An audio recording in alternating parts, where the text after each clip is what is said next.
Hi ಸ್ನೇಹಿತರೆ, ನಮಸ್ಕಾರ. ಎಲ್ಲರೂ ಹೇಗಿದ್ದೀರಿ? ಚೆನ್ನಾಗಿದ್ದೀರಿ ಅಂತ ಭಾವಿಸ್ತಾ ಶುಭೋದಯ ಹೇಳ್ತಾ ನಾನಿವತ್ತು ಮಟರ್ ಪನ್ನೀರ್ ಮಸಾಲ ಮಾಡ್ತಾ ಇದ್ದೀನಿ ಬೆಳಗಿನ ತಿಂಡಿಗೆ. ಬನ್ನಿ ಯಾವ ರೀತಿ ಮಾಡ್ತೀನಿ ಅಂತ ನೋಡ್ಕೊಂಡ್ಬಿಡೋಣ. ಇಲ್ಲಿ ಮಟರ್ ಪನ್ನೀರ್ ಮಸಾಲ ಮಾಡೋದಕ್ಕೆ ಹಸಿ ಬಟಾಣಿಯನ್ನು ಸುಲಿದು ತೊಗೊಂಡಿದ್ದೀನಿ, ತೊಳೆದು ತೊಗೊಂಡಿದ್ದೀನಿ. ಒಂದು ಪ್ಯಾಕೆಟ್ ಪನ್ನೀರನ್ನು ತೊಗೊಂಡಿದ್ದೀನಿ.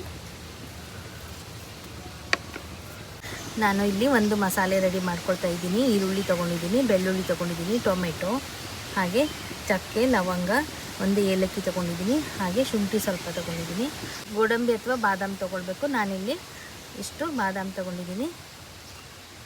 ಈಗ ಇದನ್ನೆಲ್ಲ ಹುರಿದು ನಾವು ಮಿಕ್ಸಿಗೆ ಹಾಕಿ ಪೇಸ್ಟ್ ಮಾಡಬೇಕು. ಪೇಸ್ಟ್ ಮಾಡುವಾಗ ಕೊತ್ತಂಬರಿ ಸೊಪ್ಪನ್ನು ಕ್ಲೀನಾಗಿ ತೊಳೆದು ತೊಗೊಂಡಿದ್ದೀನಿ. ಇದನ್ನು ಸಹ ಇದಕ್ಕೆ ಹಾಕ್ಕೋಬೇಕು. ಈಗ ನಾನು ಪನ್ನೀರನ್ನು ಸ್ವಲ್ಪ ಎಣ್ಣೆ ಹಾಕಿ ಹುರಿದು ತೊಗೊಳ್ತೀನಿ. ಒಂದು ಪ್ಯಾನ್ ಬಿಸಿ ಇಟ್ಕೊಂಡಿದ್ದೀನಿ, ಸ್ವಲ್ಪ ಎಣ್ಣೆ ಹಾಕ್ಕೊಳ್ಬೇಕು.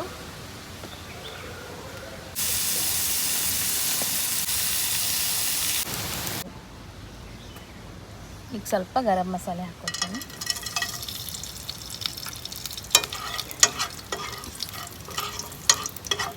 ನಂತರ ಈರುಳ್ಳಿಯನ್ನು ಕಟ್ ಮಾಡಿಟ್ಟಿರುವಂಥದ್ದು ಅದಕ್ಕೆ ಹಾಕ್ಕೋಬೇಕು.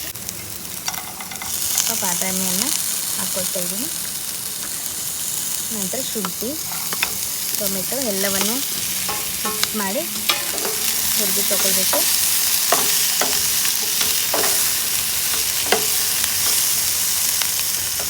ನೀರನ್ನು ಹಾಕ್ಕೊಳ್ತೀನಿ. ಈಗ ಸ್ವಲ್ಪ ಹೊತ್ತು ಮುಚ್ಚಿ ಈಗ ನೋಡಿ, ಈಗ ಟೊಮೆಟೊ ಈರುಳ್ಳಿ ಎಲ್ಲ ಸಾಫ್ಟ್ ಆಯಿತು. ಸ್ಟವ್ ಆಫ್ ಮಾಡ್ಕೊಂಡಿದ್ದೀನಿ. ಇದು ಸ್ವಲ್ಪ ತಣ್ಣಗಾಗಬೇಕು. ನಂತರ ನಾವು ಇದನ್ನು ಮಿಕ್ಸರ್ ಜಾರಿಗೆ ಹಾಕಬೇಕು. ಈಗ ಪ್ಯಾನ್ ಬಿಸಿ ಇಟ್ಕೊಂಡಿದ್ದೀನಿ, ಎಣ್ಣೆ ಹಾಕ್ಕೊಳ್ಬೇಕು. ಸ್ವಲ್ಪ ಎಣ್ಣೆ ಬಿಸಿಯಾಗಿದೆ. ಕಲರ್ಗೋಸ್ಕರ ನಾನು ಖಾರದ ಪುಡಿ ಹಾಕ್ಕೊಂಡು ನಂತರ ಇದಕ್ಕೆ ಮಸಾಲೆಯನ್ನು ಹಾಕ್ಕೊಳ್ತಾ ಇದ್ದೀನಿ.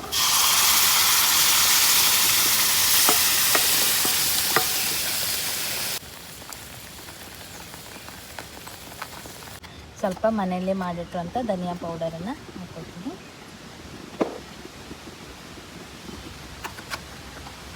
ಆಮೇಲೆ ರುಚಿಗೆ ಎಷ್ಟು ಬೇಕಷ್ಟು ಉಪ್ಪನ್ನು ಹಾಕೋಬೇಕು.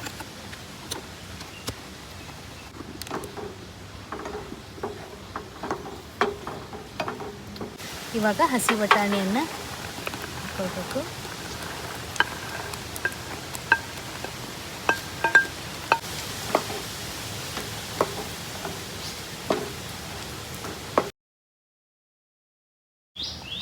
ಈಗ ಹಸಿ ಬಟಾಣಿ ಆಗಿರೋದ್ರಿಂದ ಬೇಗ ಬೇಯುತ್ತೆ.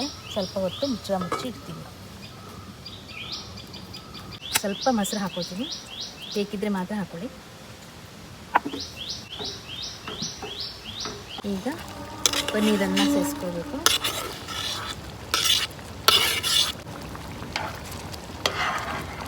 ಲಾಸ್ಟಿಗೆ ಸ್ವಲ್ಪ ಕೊತ್ತಂಬರಿ ಸೊಪ್ಪನ್ನು ಹಾಕ್ಕೊಳ್ತೀನಿ. ಆಯಿತು, ಇವಾಗ ಸ್ಟವ್ ಆಫ್ ಮಾಡ್ತೀನಿ.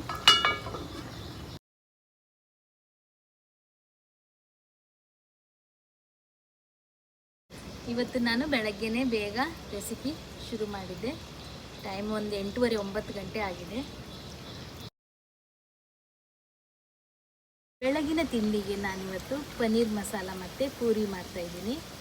ತೋಟದ ಮನೆ ಅಡುಗೆಯಲ್ಲಿ ತುಂಬ ಚೆನ್ನಾಗಿದೆ. ನೇಚರು ನೋಡಿ, ಎಷ್ಟು ಚೆಂದ ಬೀಸ್ತಾ ಇದೆ ಗಾಳಿ.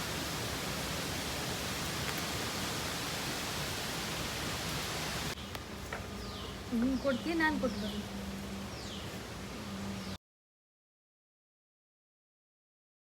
ಇವತ್ತಿನ ಬೆಳಗಿನ ತಿಂಡಿ ತೋಟದ ಮನೆ ಅಡುಗೆಯಲ್ಲಿ ನಾನು ಮಟರ್ ಪನ್ನೀರ್ ಮಸಾಲ ಮತ್ತು ಪೂರಿ ತೋರಿಸಿದ್ದೀನಿ. ಸೂಪರ್ ಆಗಿದೆ. ನೀವು ಕೂಡ ಮಾಡ್ಕೊಳ್ತೀರಾ ಅಂದ್ಕೊಂಡಿದ್ದೀನಿ. ಈ ರೆಸಿಪಿ ನಿಮಗೆ ಇಷ್ಟ ಆಗಿದರೆ ಲೈಕ್ ಮಾಡಿ, ಶೇರ್ ಮಾಡಿ, ಸಬ್ಸ್ಕ್ರೈಬ್ ಮಾಡೋದನ್ನು ಮರಿಬೇಡಿ. ಪೂರ್ತಿಯಾಗಿ ವಿಡಿಯೋ ನೋಡಿದ್ದಕ್ಕಾಗಿ ಧನ್ಯವಾದಗಳು.